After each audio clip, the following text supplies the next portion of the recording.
Bismillahirrahmanirrahim. Assalamualaikum warahmatullahi wabarakatuh. Bapak-bapak dan ibu-ibu dimanapun berada, pada kesempatan ini saya akan berbagi tentang penilaian kinerja guru.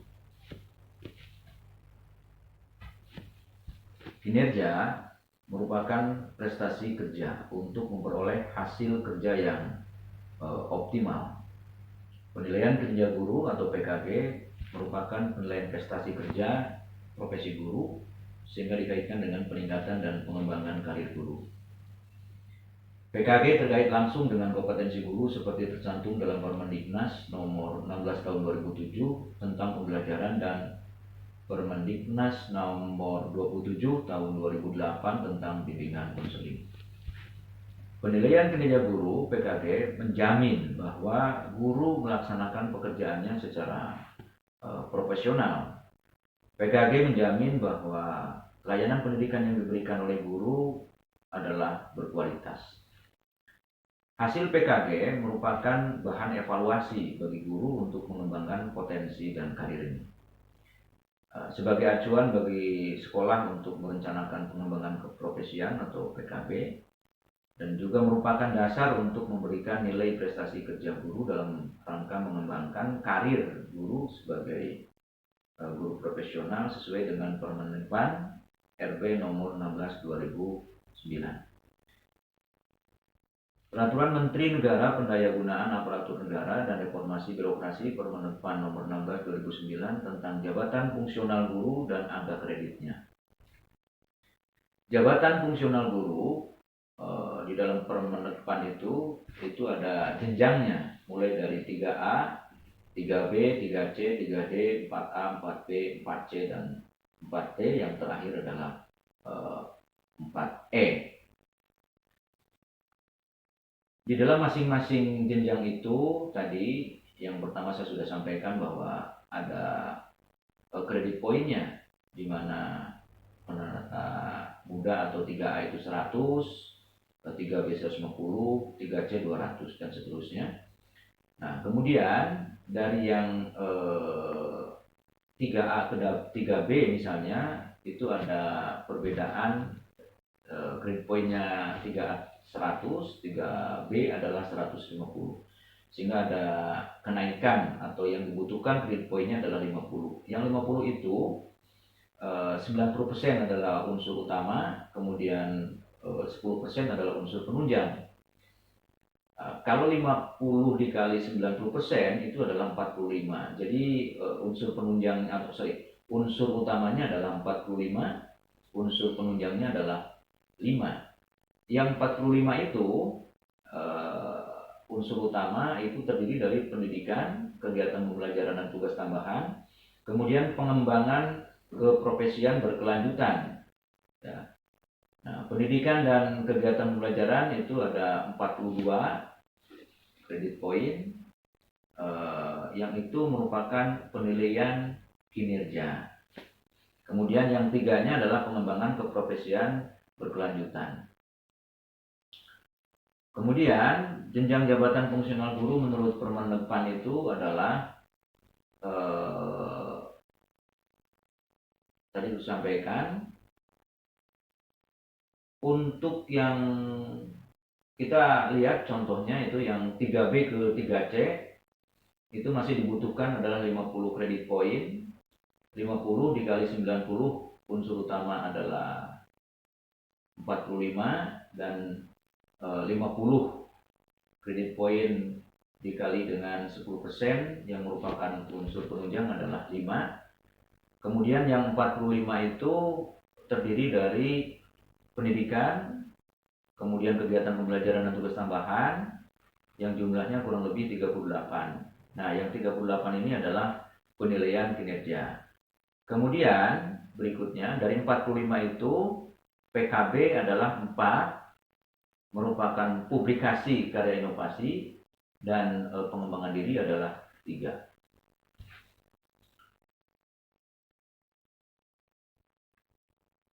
Ini adalah masih jenjang jabatan fungsional guru, yaitu pada 3C ke 3D. urean sama seperti tadi, jadi dibutuhkan kenaikan pangkat kalau misalnya guru atau ya guru mau naik pangkat 3C ke 3D itu adalah dibutuhkan 100 poin, kemudian 100 poin bagi dua, utama dan penunjang. Utama itu terdiri dari 90 poin dan penunjangnya 10. 90 poin itu dibagi lagi menjadi pendidikan, kegiatan dan kegiatan pembelajaran serta tugas tambahan 80. Kemudian PKB, publikasi, karya ilmiah dan pengembangan dirinya adalah 9. Kemudian yang 81 adalah penilaian kerjanya, penilaian kinerjanya. Kemudian tadi disampaikan apa itu yang disebut dengan unsur penunjang. Unsur penunjang itu di samping guru tugasnya adalah mengajar, juga ada yang disebut dengan unsur penunjang, tugas guru. Kegiatannya yaitu kalau guru nanti kuliah untuk mendapatkan gelar ijazah baru yang tidak sesuai dengan tugas atau disiplin ilmunya, ini juga ada penghargaan atau ada kredit poinnya. Kemudian yang kedua adalah melaksanakan kegiatan yang mendukung tugas guru. Kemudian rincian kegiatannya adalah membimbing siswa dalam prakerin, kemudian ekstrakurikuler dan sejenisnya. Kemudian selanjutnya mengawas ujian, penilaian dan evaluasi. Kemudian selanjutnya menjadi pengurus organisasi profesi. Kemudian yang ketiga adalah memperoleh penghargaan atau jasa atau penghargaan dari pemerintah tempat. Jenjang jabatan fungsional masih sesuai dengan Permen itu tadi, sekarang yang 3D ke 4A. Saya kira itu sampai dengan ke 4E lah gitu ya. Ini bisa lihat tabel-tabelnya, tapi saya mau percepat saja sampai 3D gitu. Nah, kemudian sekarang kita mau langsung kepada penilaian kinerja. Penilaian kinerja guru adalah penilaian terhadap tiap-tiap butir kegiatan tugas utama guru dalam rangka pembinaan karir, kepangkatan dan jabatannya sesuai dengan Permen nomor 16 2009. Kemudian berikutnya, angka kredit dari penilaian kinerja umumnya dikumpulkan dalam waktu 4 tahun. Ini juga masih sesuai dengan Permen nomor 16 2009. Kemudian penilaian kinerja untuk menghitung angka kredit dilakukan setiap akhir tahun. Jadi walaupun tadi ada bahwa penghitungan secara total itu 4 tahun, guru itu kalau mau naik pangkat biasanya naik 4 tahun gitu. Tapi penghitungan angka kreditnya itu per tahun dan biasanya dilakukan adalah akhir tahun. Yang di dalamnya itu terdapat 14 subkompetensi guru dalam melaksanakan pembelajaran. Apa saja bidang kompetensi guru yang akan dinilai itu? Ada 4. Yang pertama pedagogi, kepribadian, sosial, dan profesional. Pedagogik itu memiliki 7 subkompetensi dan kepribadian adalah 4 subkompetensi. Sosial 2 subkompetensi dan profesional ada 2 subkompetensi. Sehingga kalau dijumlahkan kompetensi guru itu ada kurang lebih 14 subkompetensi. Nah, apa saja yang terdapat di dalam kompetensi pedagogik? Atau kompetensi pedagogik itu kan berkaitan dengan bagaimana metode didaktik atau cara mengajar lah gitu, metode mengajar lah, karena ini juga ada ilmunya juga dalam mengajar itu. Yang pertama adalah mengenal karakteristik anak didik, yang kedua menguasai teori belajar, yang ketiga pengembangan kurikulum, kegiatan pembelajaran yang mendidik, memahami dan mengembangkan potensi dan komunikasi, memahami dan mengembangkan potensi. Kemudian yang ketujuh komunikasi dengan peserta didik, yang ketujuh adalah penilaian dan evaluasi. Kemudian kompetensi kepribadian, tentu sebagai guru ya kan sering mengatakan guru itu digugu dan ditiru, oleh karena itu harus memiliki kepribadian yang baik. Ya, apa saja yang termasuk dalam kompetensi kepribadian itu. Bertindak sesuai dengan norma agama, hukum, sosial, kemudian budaya nasional Indonesia. Kemudian yang kedua, menunjukkan pribadi yang dewasa dan teladan. Yang ketiga adalah etos kerja, tanggung jawab yang tinggi, serta rasa bangga menjadi guru. Kemudian kompetensi sosial.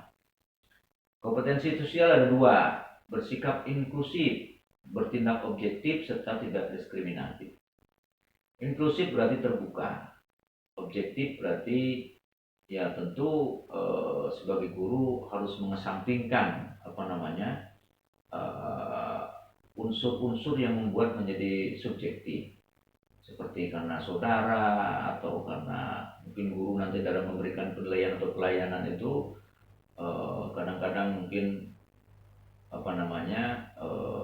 ada anak yang yang nakal misalnya, tetap walaupun menjengkelkan atau nakal itu harus diberikan pelayanan yang sama dengan anak-anak yang lain. Kemudian yang selanjutnya adalah komunikasi dengan sesama guru, tenaga kependidikan, orang tua, dan sebagainya. Bahwa pendidikan ini saya kira adalah harus dikerjakan secara gotong royong kalau ingin sukses. Tidak hanya guru saja yang menentukan keberhasilan siswa, juga dibutuhkan nanti orang tua, juga peserta didik, juga masyarakat, dan para guru yang lainnya. Nah, sehingga dibutuhkanlah kompetensi sosial. Kemudian yang terakhir adalah kompetensi profesional. Di samping tadi yang sudah disampaikan tentang bagaimana metode didaktik seorang guru mengajar, tetapi juga yang juga tidak kalah pentingnya adalah seorang guru harus menguasai materi, struktur, konsep, dan pola pikir keilmuan yang mendukung mata pelajaran yang diampunya. Kemudian yang selanjutnya adalah mengembangkan keprofesian melalui tindakan reflektif. Nah, kemudian dari 14 subkompetensi itu nanti akan dibuatkan semacam instrumennya. Nah, instrumen. Nah, yang dicapai dari nilai itu nanti itu akan sesuai dengan Permen nomor 16 2019 itu pasal 15. A. Kalau dia mencapai nilai 91 sampai 100, nilainya adalah amat baik. Kalau 76 sampai 90 baik, 61 sampai 75 cukup, 51 sampai 60 sedang, kurang, dan 50 adalah kurang. Dari ketiga rank itu, yaitu A, B, C, itu tentu baik gitu ya. Nah, kemudian yang cukup sampai ke bawah itu underperformance, artinya kurang baik, atau cukup, sedang, dan kurang. Nah, inilah yang menjadi sasaran kinerja. Ya, capaian angka-angka secara kuantitatif inilah yang disebut dengan sasaran kinerja itu. Nah, kemudian penghargaan angka kredit dari penilaian kinerja tadi, ya, amat baik 125%, baik 100%, cukup 75%, sedang 50%, kurang 25% dari jumlah angka kredit yang harus dicapai setiap tahun. Jadi kalau ada guru yang mencapai melebihi target, ini ya kondisinya kurang lebih yang di 125%. Tapi kalau misalnya targetnya 100% dan terlaksana semua, ya 100%. Kalau cukup 75%, sedang 50%, dan kurang 25%. Angka kredit akhir tahun dari penilaian kinerja. Kita ambil contoh misalnya bagi guru pertama atau golongan 3A dengan predikat sebagai berikut. Nah, 42 ini, angka 42 adalah angka capaiannya. Dari skor maksimal 56, guru misalnya mencapai 42. Dari 42 itu ternyata guru yang bersangkutan itu adalah mencapai standarnya adalah 125%, maka tinggal dimasukkan saja 42 dikali 24 per 24. 24 itu adalah tugas ngajarnya, kemudian 24 yang di bawah ini adalah jam wajib guru, ya, dikali dengan 120%, hasilnya dibagi 4. Kenapa dibagi 4? Dianggapnya adalah bahwa kegiatan ini dilaksanakan selama 4 tahun. Jadi dibagi 4. Sehingga masing-masing tahun kurang lebih 13,12. Kalau targetnya 125%, yaitu amat baik. Nah, bagaimana kalau baik? Ya tentu pengalinya berbeda. Kalau di atas 125, berarti yang baik itu 100. Yang cukup bagaimana? 75%. Yang sedang bagaimana? 50%. Yang kurang adalah 25%. Sehingga hasilnya akan berbeda. Bagaimana proses PKG berikutnya? Pelaksanaan PKG di sekolah, penilaian dilakukan oleh kepala sekolah atau pengawas atau guru senior yang kompeten, ya tentu yang ditugaskan oleh kepala sekolah. Kemudian yang kedua adalah penilaian dilakukan 2 kali dalam 1 tahun, yaitu formatif pada awal tahun dan penilaian sumatif pada akhir tahun. Pelaksanaan PKG di sekolah, hasil penilaian formatif digunakan sebagai dasar penyusunan profil dan perencanaan program PKB tahunan bagi guru. Hasil penilaian sumatif digunakan untuk memberikan penilaian prestasi kerja guru, yaitu menghitung perolehan angka kredit pada tahun tersebut. Penilaian kinerja di sekolah, penilaian dilakukan terhadap 14 kompetensi atau 14 sub kompetensi guru dengan instrumen khusus, baik untuk guru kelas maupun guru mata pelajaran atau guru BP. Hasil penilaian untuk setiap subkompetensi dinyatakan dengan skala nilai 1 sampai dengan 4. Jumlah nilai 14, jumlah nilai minimum itu 14. Jumlah nilai maksimum adalah 56. 14 itu artinya dari 14 subkompetensi, 14 butir itu, nilainya itu cuma 1 semuanya. Ya tinggal 14 butir dikali 1. Karena ada 14 subkompetensi. Kemudian jumlah nilai maksimalnya 56 dari mana? 56 skor maksimal dalam setiap butir itu 4. Jadi tinggal 4 dikali 14 sama dengan 56. Nah, kemudian ini indikator kompetensi. Kita contoh kompetensi keempat, yaitu kegiatan pembelajaran yang mendidik. Berarti ini pedagogik ini, ya. Pernyataan kompetensinya adalah guru menyusun melaksanakan rancangan pembelajaran yang mendidik secara lengkap. Guru melaksanakan kegiatan pembelajaran yang sesuai dengan kebutuhan peserta didik. Guru menyusun dan menggunakan berbagai mata pembelajaran dalam sumber belajar sesuai dengan karakteristik peserta didik. Jika relevan, guru memanfaatkan teknologi informasi komunikasi untuk kepentingan pembelajaran. Nah, indikator positifnya tentu guru melaksanakan aktivitas bla bla bla bla gitu ya. Kemudian indikator negatifnya guru tidak mampu, ya gitu. Guru tidak, kata-kata tidak ini adalah indikator negatif. Penilaian kinerja di atas standar itu nilainya 4. Kinerja sesuai dengan standar 3. Kemudian kinerja di bawah standar 2, dan kinerja yang tidak diterima adalah 1. Tahapan penilaian. Yang pertama adalah persiapan penilaian, yang kedua adalah pelaksanaan penilaian. Nah, apa saja pelaksanaan penilaian itu? Pertemuan sebelum masuk kelas, pengamatan atau observasi di kelas, pertemuan setelah masuk kelas, monitoring data administratif di sekolah melalui wawancara, guru piket, dan kepala sekolah.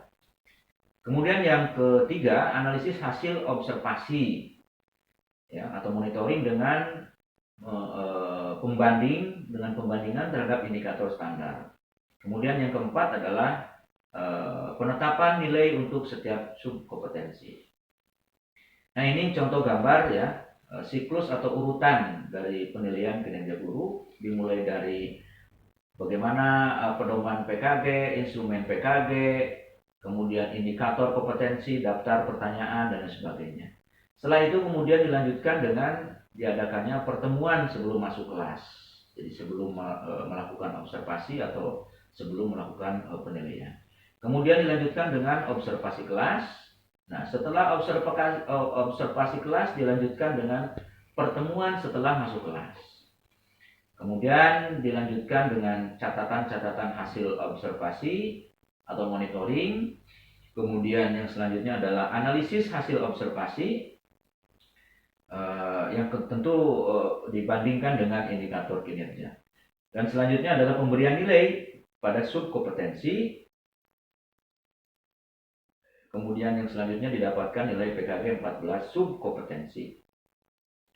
Nah, disinilah kemudian diadakan semacam diskusi dengan guru yang dinilai supaya tidak ada mispersepsi ya, bahwa nilai guru adalah sekian-sekian. Jadi terbuka saja disampaikan kepada guru ya, kepada guru.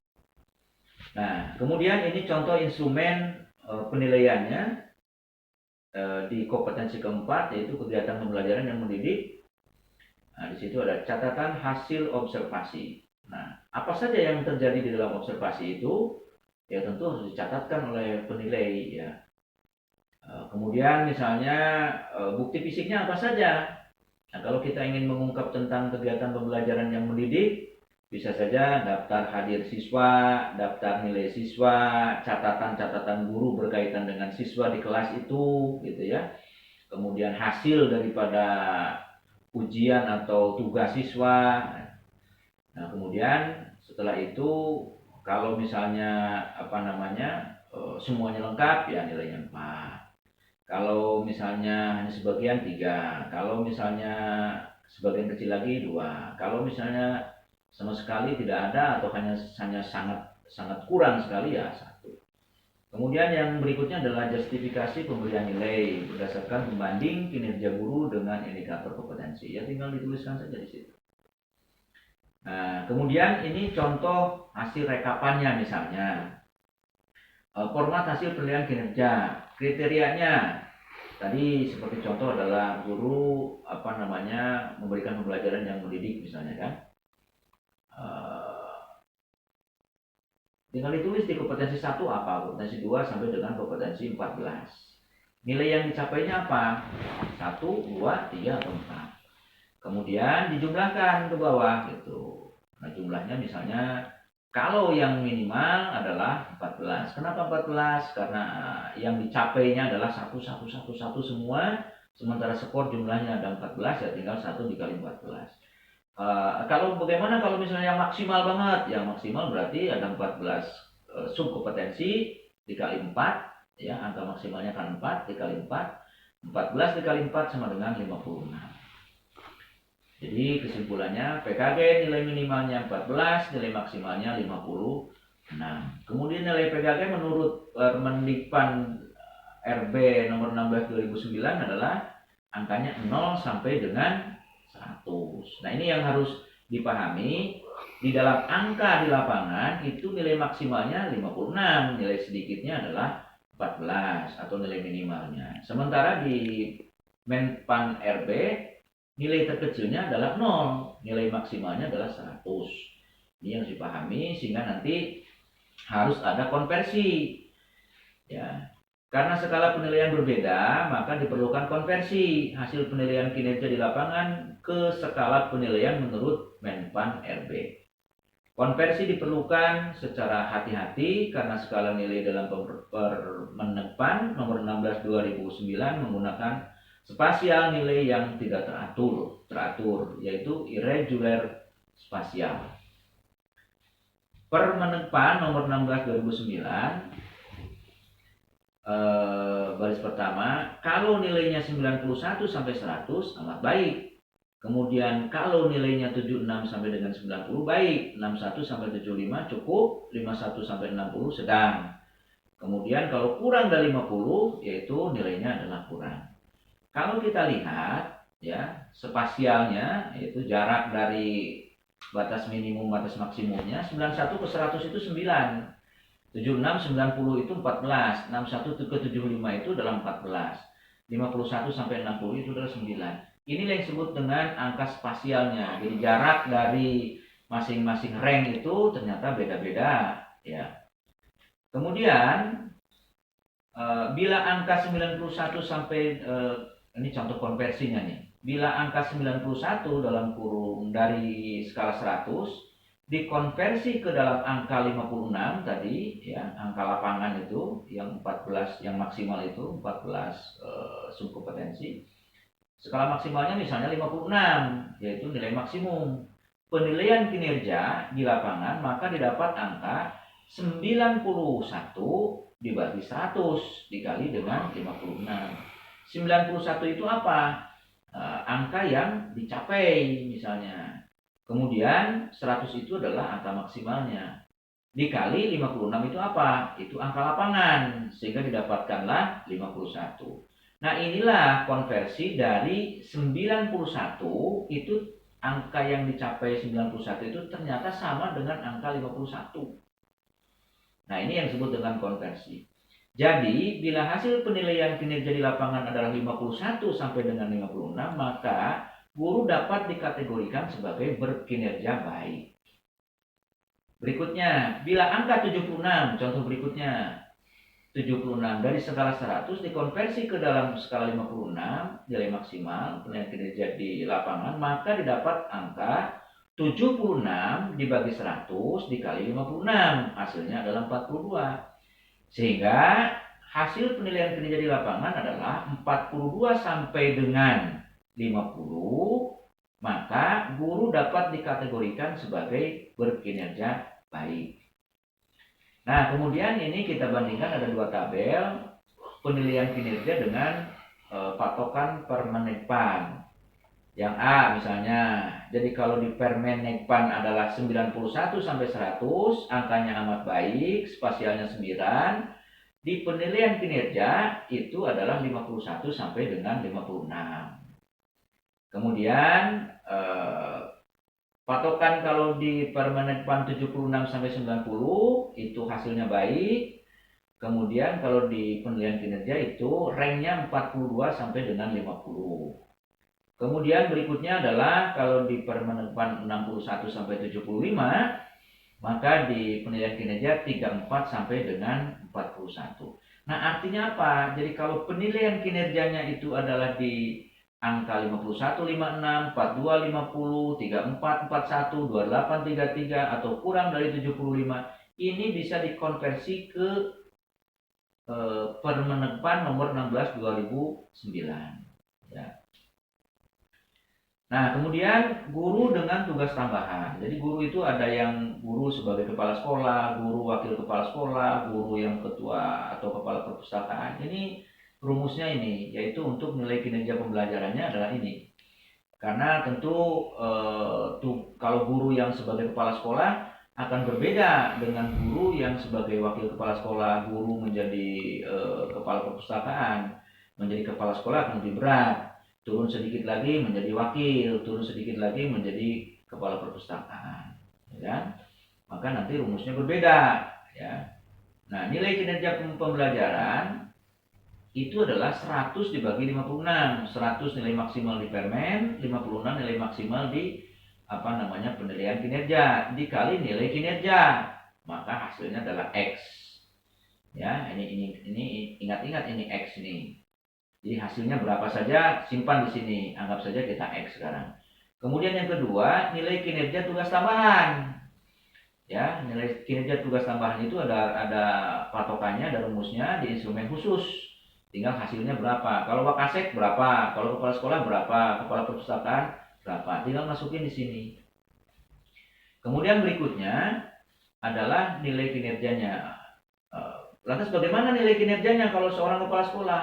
25% X tadi adalah hasil pembelajaran ditambah 75 dikali Y.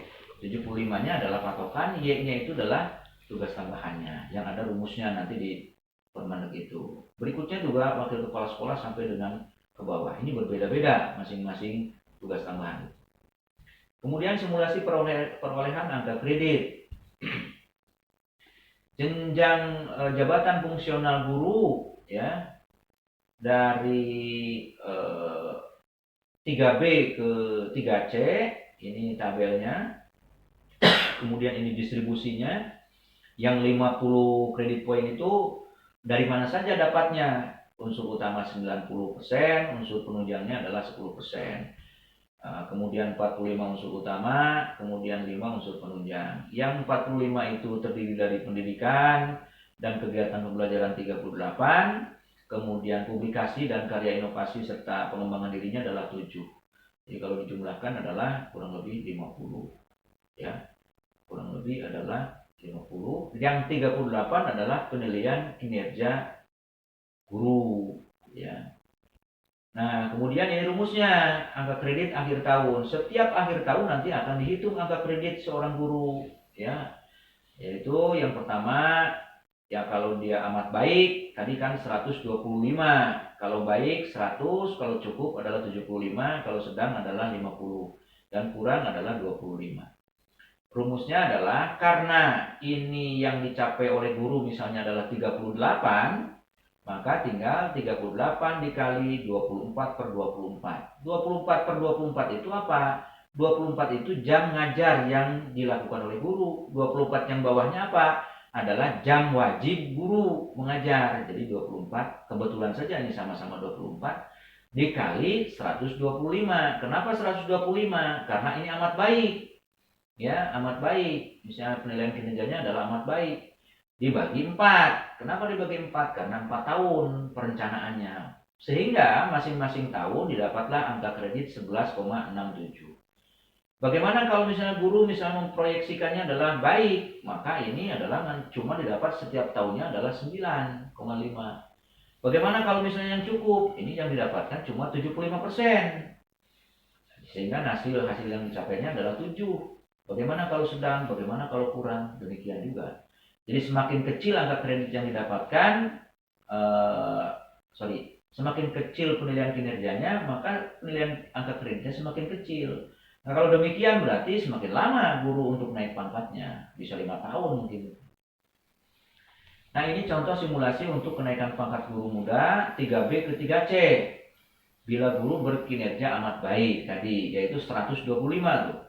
Angka kredit pembelajaran dalam 3 tahun bisa dilakukan untuk 3 tahun. 3 dikali 11,675 sama dengan 34,9.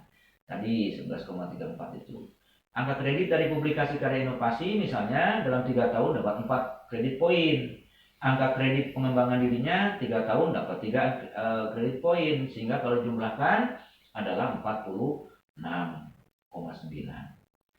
Begitu juga untuk simulasi yang 3B ke 3C, kalau dia baik tinggal dimasukkan saja angka kreditnya. Begitu juga untuk yang cukup, kemudian yang kurang. Saya kira itu saja yang bisa disampaikan. Tentu saran dan masukan untuk perbaikan video ini saya nantikan ya, supaya saya juga bisa memperbaiki dan saya bisa berlatih. Semoga ada manfaatnya untuk kita semua. Saya tutup dengan wabillahi taufiq wal hidayah. Wassalamualaikum warahmatullahi wabarakatuh.